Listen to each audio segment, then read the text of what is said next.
Enfin sorti de l'Occitanie, on est chez les Bourgoins, Bourgoin Cognac pour ceux qui connaissent. Vous allez voir, ils nous ont préparé du très très lourd. Je vous préviens comme d'habitude, il n'y en aura pas pour tout le monde, donc je vous invite à aller cliquer sur le lien dans la bio pour rejoindre la liste d'attente si vous voulez vous procurer cette pépite. Il nous a préparé des choses de dingue, vous allez kiffer. C'est la salle peut-être la plus importante, c'est la distillerie. La distillation, c'est vraiment ce qui rythme la vie viticole l'hiver. Que là, le soir, voilà, on lit pas un livre, on regarde pas son smartphone, on se concentre. Sinon, ça déborde, ça crame. Dans mon imaginaire, je me revois tout petit, assis sur l'alambic avec mon père qui distillait. Donc nous ne sommes que des passeurs, donc aujourd'hui c'est moi, demain ça sera certainement quelqu'un d'autre, mais en tout cas voilà, on a un peu c'est un peu notre phare à nous. Les assurances nous ont dit, alors vous faites de l'alcool avec du feu et du gaz au même endroit.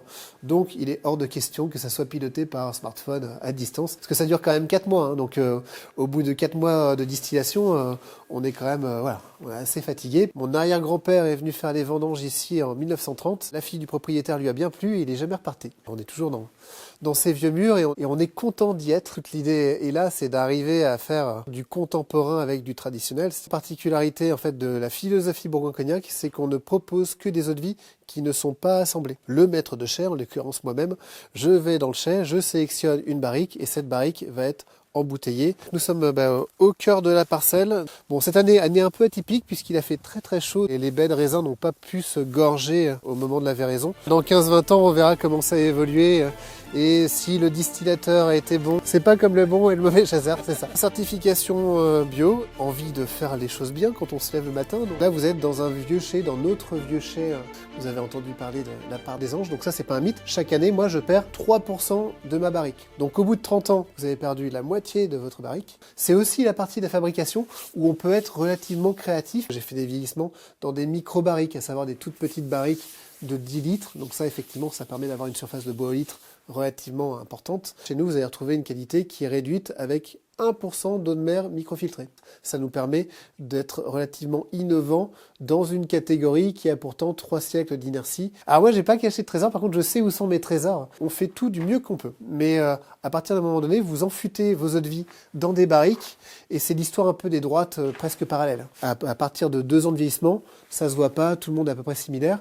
Mais passé 30 ans, effectivement, vous avez une barrique qui va être là en termes de qualité et une autre qui est restée à ce niveau-là. Allez, on va goûter. Fais-nous goûter ce que tu nous as mis de côté. On va goûter à toi L'or l'honneur. liquide de la Charente. 39 ans d'histoire de France. Donc là-dedans, tu peux te dire que c'est mon grand-père qui a planté le vignoble, c'est mon père qui a distillé, c'est moi, c'est toi, qui allons embouteiller ce beau millésime de l'année 1986. Le paradoxe, c'est quand même que c'était un cognac qui a été fait en temps de crise. Et donc si aujourd'hui j'ai encore ce millésime, c'est grâce à cette crise, puisqu'à l'époque, il était impossible de vendre des eaux-de-vie. Des fois, on ne sait pas pourquoi on a de la chance. À 40 ans d'intervalle, ce sont 2 crises qui se font face.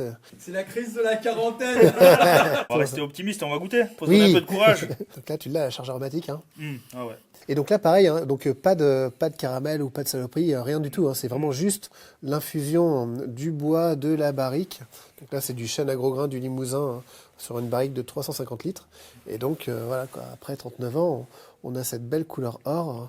C'est vraiment joli dans le verre. Là, je me vois bien là, pour les fêtes de fin d'année. Un petit verre au pied du sapin, ça va. Un bon feu dans l'âtre, avant de l'avoir mise en bouche, c'est déjà toute une expérience. Ah, c'est sûr qu'il se passe quelque chose dans le verre. Monsieur Bourgoin nous avait promis du très très lourd et il nous a pas trompé.